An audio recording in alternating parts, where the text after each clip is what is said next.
తాకట్టులో ఉన్న బంగారాన్ని విడిపించి ఆ రోజు ఆన్లైన్ రేటుకే మేము కొంటాం. Sharma gold company. నమస్కారం, వెల్కమ్ టు సుమన్ టీవీ. నేను గీతాంజలి. ప్రస్తుతం మనతో పాటు ప్రముఖ సాహితీ ఆధ్యాత్మికవేత్త రోజిష్మాన్ గురువు గారు ఉన్నారండి. వారితో మాట్లాడదాం. ధనుర్మాసం సందర్భంగా పాశురాల ప్రాముఖ్యత అలాగే వాటి వివరణ తెలుసుకుందాం. గురుగారు నమస్కారం అండి.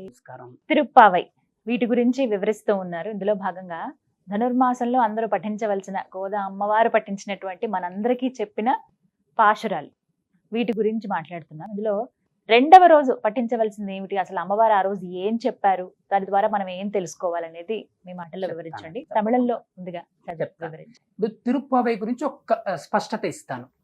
తిరుపావై, పావై అంటే నోము అని అర్థం, తిరు అంటే మేలిమి అని అర్థం, మేలి నోము అని దీనికి అర్థం. కొందరు అనుకుంటున్నట్టుగా ఇది స్త్రీ వ్రతం కాదు. ఎవరైనా మామూలుగా ఏమంటారంటే ఇది లక్ష్మీ వ్రతము, తిరు అంటే శ్రేణి, ఇలా మనకు పొరపాటుగా మనం ఆ ఆలోచనలోకి వెళ్ళిపోయాం. కాదు, తిరుపావై, తిరు తమిళ భాష నిర్మాణం ప్రకారం మధ్యలో ఇప్పు వస్తుంది వాళ్ళకి, కాబట్టి తిరుపావై అనాలి. మన తెలుగులో ఏం రాస్తున్నామంటే పా దీర్ఘం రాసి పావత్తు పెడుతున్నాము, అది అంత సరికాదు.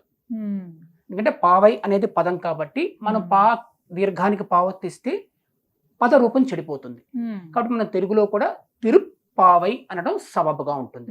ఇక్కడ మన తిరుపావై రెండో రోజు అంటే ధనుర్మాసం రెండో రోజు. అక్కడ నిద్రలేపింది ఆండాళ్ మొదటి పాస. ఇక్కడ ఆండాళ్ అనడంలో కూడా మనం సంస్కరించుకోవాల్సి ఉంటుంది. మనం ఆ దీర్ఘం రాసి పక్కన అనుస్వరం పెట్టి డా దీర్ఘం రాసి ఇళ్ళు పెడుతున్నాం, అది సరికాదు. ఆ దీర్ఘం అన దీర్ఘం కింద డా వత్తు, ఆండాళ్. ఆండాళ్ సున్నా పెట్టడం కాదు, ఆండాళ్ అనడం సరైన పద్ధతి.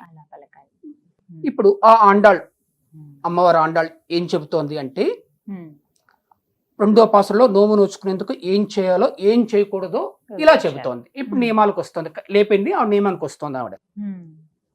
వైయత్తు வாழ்வீர்கள் நாமும் நம் பாவைக்கு செய்யும் கிரிசைகள் கேளீரோ, பார்க்கடலுள் பையத்துயின்ற பரமன் அடிபாடி நெய்யுண்ணோம் பாலுண்ணோம் நாட்காலே நீராடி மையிட்டெழுதோம் மலரிட்டு நாம் முடியோம் செய்யாதன செய்யோம் தீக்குறளை சென்றோதோம் ஐயமும் பிச்சையும் ஆந்தனையும் கை காட்டி ఉయ్యుమారెన్ని ఉగందేలోరెంపావాయ్.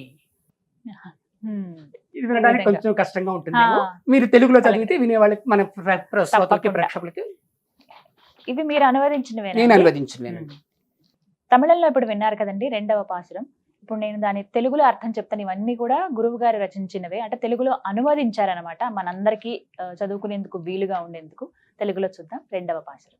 అవనిపై జీవిస్తున్న వాళ్లలారా, మనం మన నోముకు చేయవలసిన విధానాల్ని వినండి.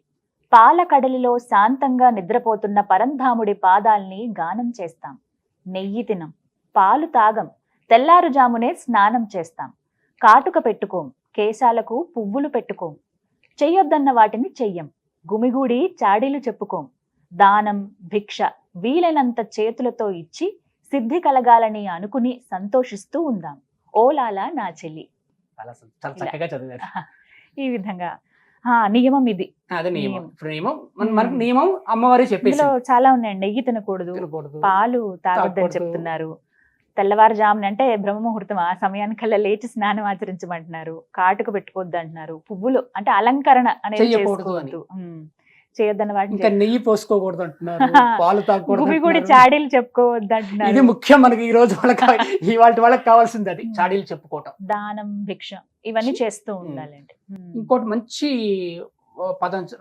పాదం రాశారు ఆమె, ఉయ్యుమారెన్ని అని, అంటే సిద్ధి కలగాలని ప్రయత్నం చేద్దాము అంటుంది. ఏ కార్యక్రమానికైనా సిద్ధి కలగాలని మనం ముందే దాన్ని ఒక లక్ష్యంగా పెట్టుకుని వెళ్ళాలి. ఈ నియమాలు సరే. ఇక్కడ ఇందాక నేను మన పరిచయంలో చెప్పాను, అమ్మవారు ఏం చెప్తుందంటే ఈ పర్సనాలిటీ డెవలప్మెంట్ అనే కాన్సెప్ట్ ఆవిడ చెప్తోంది. అక్కడ ఏ కార్యక్రమానికైనా ఉయ్యుమారెన్ని అంటే సిద్ధి కలగాలని, ఊరికే నేను వెళ్ళొచ్చానని కాదు, అది రావాలి, అది జరగాలి. అంటే అక్కడ ఆ లక్ష్యం నెరవేరడమే సిద్ధి అనేది. సిద్ధి అంటే ఆధ్యాత్మికపరమైన సిద్ధి కాదు, ఇక్కడ సిద్ధి అంటే రిజల్ట్ ఓరియంటెడ్నెస్ అని. ఆ రిజల్ట్ రావాలి మనకి, ఆ రిజల్ట్ కలగాలనుకుని ఈ నియమాలను పాటిస్తూ మనం వెళదాం రండి అంటే మనకి రెండో పాసరంలోనే మనకి పర్సనాలిటీ డెవలప్మెంట్ వస్తుంది. ఇంత వివరించారనమాట అమ్మవారు. చాలా వివరించారు. చాలా బాగుందండి.